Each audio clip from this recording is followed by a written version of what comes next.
অনেক সময় কোমর ব্যথার পেশেন্ট রোটেশন করতে পারে না। এই ধরনের সমস্যার জন্য আমরা মালিগেন্স নেক্সট রোটেশন প্রসেসটি অ্যাপ্লাই করে থাকি। পেশেন্টকে এন্ড অফ দ্য কোচ বসাই আমরা, তারপর তাকে ইরেক্ট পজিশন করি।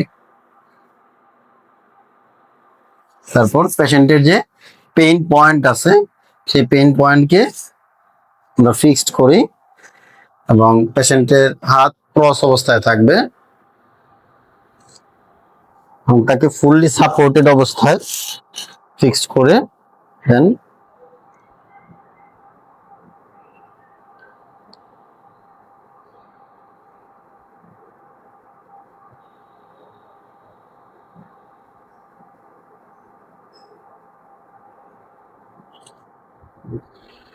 খেয়াল রাখতে হবে পেশেন্ট যদি কোনো টেকনিক অ্যাপ্লাই করার সময় পেইন হয় তাহলে এই টেকনিকটি অ্যাভয়েড করতে হবে। ধন্যবাদ।